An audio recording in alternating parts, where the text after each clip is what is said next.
Julian Carter stood at the counter of Magnolia Café.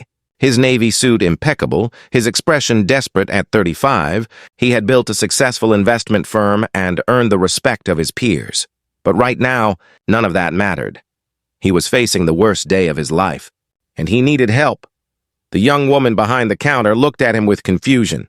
Her name tag read Grace, and she appeared to be in her mid-20s, with strawberry blonde hair pulled back in a ponytail. "I'm sorry, could you repeat that?" Grace asked. Julian took a deep breath.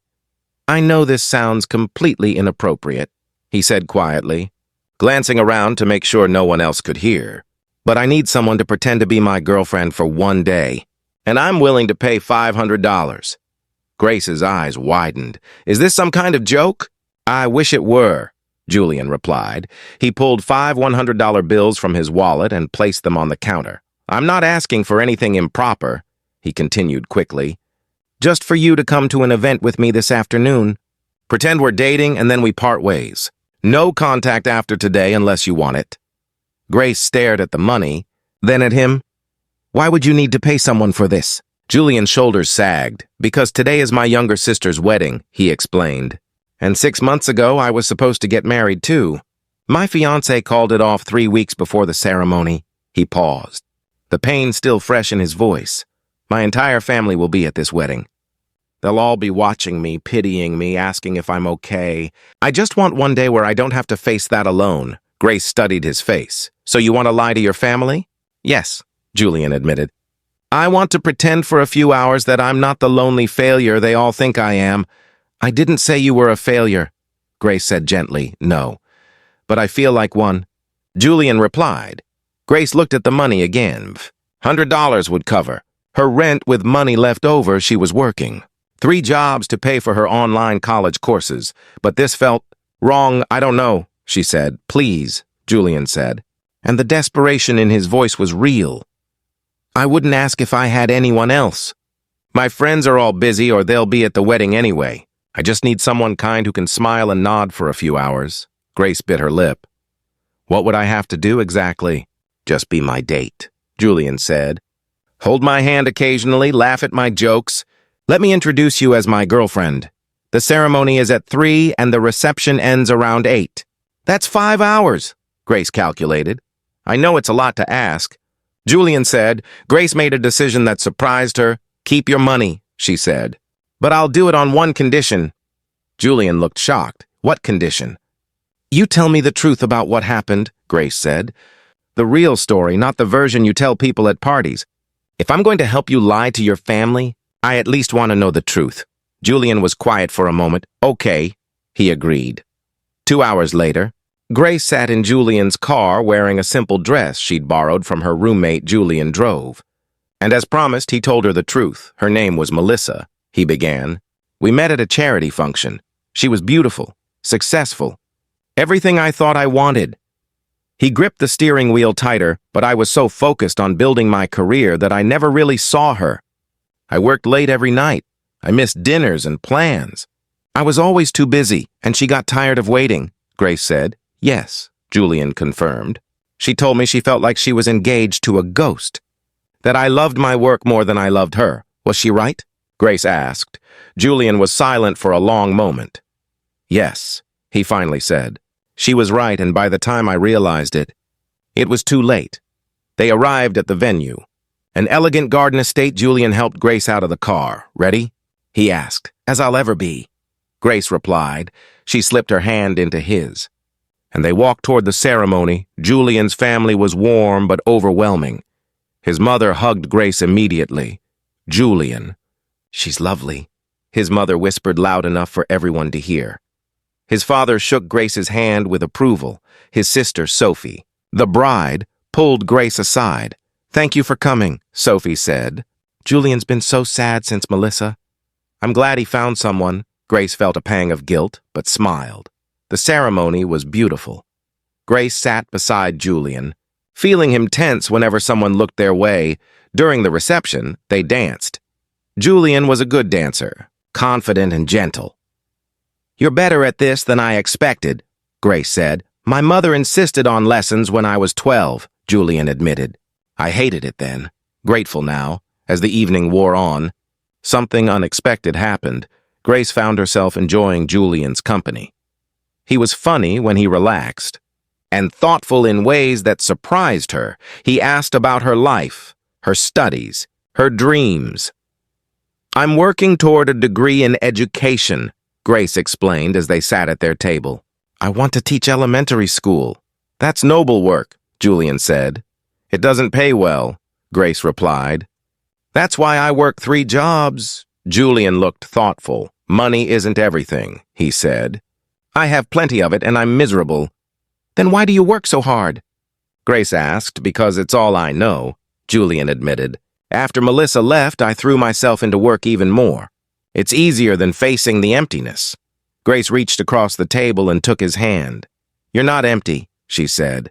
"You're hurt, there's a difference." Julian looked at her with something like wonder. "How are you so wise at your age?" "I'm 26, not 16, Grace laughed. "And I've had my share of heartbreak, too." As the reception wound down, Julian's mother approached them. "Grace, dear, you must come to Sunday dinner," she insisted. Grace glanced at Julian Mom. "We're still taking things slow," Julian said. "Nonsense. Any girl who can make my son smile like this is welcome any time," his mother declared. After they said their goodbyes, Julian drove Grace home. They sat in the car outside her apartment building. "Thank you," Julian said. "You were amazing today. You made it bearable." "You're welcome," Grace replied. She should have gotten out of the car, but she didn't. "Julian, can I tell you something?" "Of course. I think you're looking for happiness in the wrong places," Grace said. "You work all the time because it makes you feel valuable. But the real value is in the connections you make, the people you love." Julian nodded slowly. "Melissa told me the same thing." "Then maybe you should listen." Grace said gently. She opened the car door. "Wait." Julian said. Grace turned back. "Can I see you again?"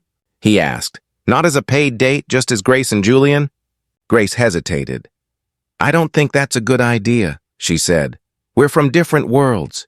You need someone who fits into your life." "What if I want to fit into yours?" Julian asked. Grace smiled sadly.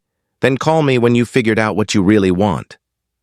She got out of the car and walked to her building. Julian sat there long after she disappeared inside.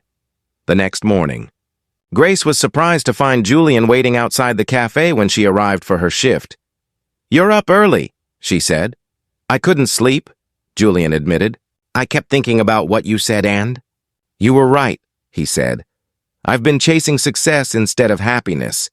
I've been so afraid of feeling empty that I filled my life with work and left no room for anything else." Grace unlocked the cafe door. "That's a good realization." "I want to change," Julian said, following her inside. "But I don't know how." Grace turned to face him. "Start small," she suggested. "Leave work at a reasonable hour. Call your sister just to talk. Find a hobby that has nothing to do with business." "Will you help me?" Julian asked. "Why would I do that?" Grace replied. "Because you saw something in me yesterday that I'd forgotten was there," Julian said. "You reminded me that I'm more than my job, more than my failures." Grace considered this. "I'll make you a deal," she said. "I'll have coffee with you once a week for the next month. But you have to do the work yourself. I'm not going to fix you, Julian. I'll just be a friend while you figure things out." Julian smiled. "Really smiled deal. Over the next few weeks?" Something shifted. Julian started leaving work at 6 instead of 9.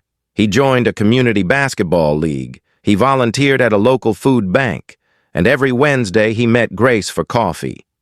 They talked about everything, his struggles to change, her challenges with school and work. Slowly, carefully, they became friends then. Somewhere between the 4th and 5th coffee date, they became more. It happened naturally. Inevitably, a hand held a moment too long, a laugh shared too intimately, a look that said everything. 2 months after the wedding, Julian showed up at the cafe during Grace's shift. "I have something to tell you," he said. "Okay," Grace replied. "Wiping down the counter? I turned down a major account today," Julian said. Grace looked up, surprised. "Why?" "Because accepting it would have meant working 70-hour weeks for the next 6 months," Julian explained. "And I realized I didn't want to do that. I'd rather have time for the things that matter." "Like what?" Grace asked. "Like Wednesday coffee dates," Julian said. "Like volunteering. like learning to cook, like spending time with someone who makes me want to be better. He reached across the counter and took her hand, like falling in love with a barista who saw through my expensive suit to the lonely person. Underneath, Grace felt tears prick her eyes. "You're not lonely anymore?" she said. "No," Julian agreed. "I'm not." 6 months later, Grace graduated with her teaching degree. Julian was in the front row, cheering louder than anyone at the celebration dinner afterward. Surrounded by Grace's friends and Julian's family, Grace looked at the man who had once offered her money to pretend to love him. Now she didn't have to pretend at all, sometimes the most authentic. Relationships start with pretense sometimes. We have to play a role before we discover who we really are. And sometimes the person we hire to solve our problems becomes the answer we didn't know we needed. Julian had thought he needed someone to help him save face, but what he really needed was someone to help him find his heart. And Grace had thought she was just helping a desperate stranger, but what she found was a partner who valued her wisdom more than her pretense. They had started with a transaction, but they had built something real, because that's what happens when two people choose honesty over performance, when they choose growth over comfort, when they choose love over loneliness. The $500 was never spent, but the investment they made in each other paid returns. Neither could have imagined. If this story resonated with you, please like, share, and subscribe. Leave a comment about a time when something that started as pretense became beautifully real.